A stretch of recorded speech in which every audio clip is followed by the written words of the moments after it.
একটা মেয়ে বিয়ের পরে সবার কাছে অসহায়, কখনো বাবার বাড়িতে আবার কখনো শ্বশুর বাড়িতে। বাবার বাড়িতে থাকলে কিছু হলেই খোঁটা শুনতে হয়, তোকে বিয়ে দিয়েছি এখানে পড়ে থাকার জন্য নয়। আর শ্বশুর বাড়িতে থাকলে সামান্য কিছু ভুল হলেই শ্বশুর বাড়ির লোকজন বলে লাথি মেরে বের করে দিব। এটাই হচ্ছে মেয়েদের জীবন। দুনিয়াতে সবাই এক নয়, যার সাথে হয় সেই বুঝে একমাত্র তার কষ্টটা কোথায়। বিসমিল্লাহির রহমানির রহিম। আবার একটা নতুন ভিডিও নিয়ে চলে আসলাম আপনাদের মাঝে। আশা করছি সবাই সুস্থ এবং ভালো আছেন। প্রথমে যে কথাগুলো বললাম সেই কথাগুলো বলার একটা কারণ আছে, কারণ আমরা জানি মেয়েরা কম বেশি যে বিবাহিত জীবনে যে সুখী হয় সে তো খুবই ভাগ্যবতী। আর যার জীবনে এই সুখটা লেখা থাকে না সেই একমাত্র জানে পৃথিবীতে বেঁচে থাকা কতটা কষ্টের। কারণ একটা মেয়ে বিয়ের পরে তার স্বামী যদি ভালো না হয়, পৃথিবীতে বেঁচে থাকা তার কাছে মৃত্যু যন্ত্রণার থেকেও বেশি কিছু। এই জন্য আল্লাহর কাছে একটাই চাওয়া যে প্রতিটা মেয়ের জানি শ্বশুর বাড়ির লোকজন যেমনই হোক না কেন, তবে হাজব্যান্ড বিশেষ করে জানি ভালো পায়। কারণ শ্বশুর বাড়ির লোকজন যদি খারাপও হয়ে থাকে আর হাজব্যান্ড যদি ভালো হয়, সেই মেয়েটা কিন্তু সব কিছুই মানিয়ে নিতে পারে।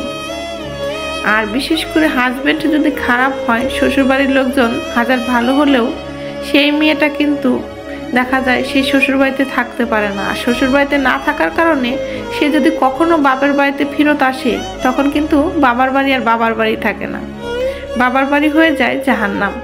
এটা নিজের চোখে দেখা, এই জন্যই তোমাদের সাথে শেয়ার করতেছি। আমাদের একটা প্রতিবেশী ছিল, যেহেতু আমি গ্রামে বড় হয়েছি এই জন্য কিন্তু প্রতিবেশীর খবরটা একটু বেশিই রাখা হয়েছে। কারণ শহরে কিন্তু একে অপরের খবর রাখে না, মানে প্রতিবেশীদের খবর। তবে আমরা যেহেতু গ্রামে বড় হয়েছি তো প্রতিবেশীদের খবর আমাদের মানে দেখা যায় সবার বাসায় থাকে কম বেশি। তো মেয়েটার যথেষ্ট একটা ভালো ফ্যামিলিতেই বিয়ে হয়েছিল। তার হাজব্যান্ড একটা জব করতো, সম্ভবত আর্মিতে ছিল।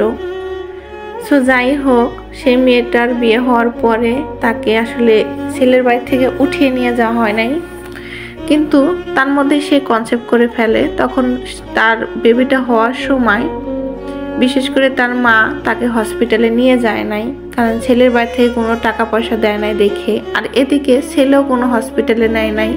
আসলে বলে না যে বিয়ের পরে বাবার বাড়ির আসলে মেয়েদের জন্য তেমন একটা খরচ করতে চায় না। অনেক ফ্যামিলি আছে, আবার অনেকেই খরচ করে।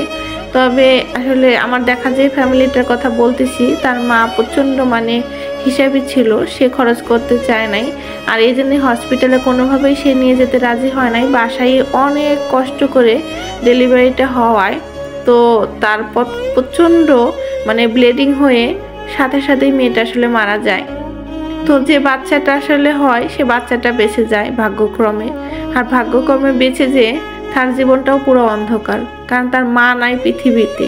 আর মা না থাকলে একটা শিশু আসলে পৃথিবীতে বেঁচে থাকাটা যে কত কষ্টের সেই মানে বাচ্চাটাই জানে। আসলে ও একদমই মানে পৃথিবীতে অনাথ হিসেবে চলে আসে, যে যার জন্মের পরেই মানে মা হারিয়ে ফেলে। আর বাবা থেকেও তো বাবা নেই। আর নানি তো আরো কি বলবো, যে কিনা ওর মায়ের মৃত্যুর জন্যই দায়ী। সো এই মেয়েটাই আসলে বড় হলে কতটা যে মানে কষ্টে বড় হবে তা একমাত্র উপরওয়ালাই জানে। তো এই জন্যই বললাম যে একটা বিবাহিত মেয়ের জীবনে সব থেকে জরুরি দরকার তার হাজব্যান্ড ভালো হওয়া। আর হাজব্যান্ডের ভালো হলে দেখা যায় সেই মেয়েটা কিন্তু সব জায়গায় মূল্যায়ন পায়। কথাই আছে কিন্তু মেয়েদের মূল্য কিন্তু স্বামীর মানে অবস্থানের উপর নির্ভরশীল করে, সেটা বাবার বাড়ি হোক বা শ্বশুর বাড়ি হোক।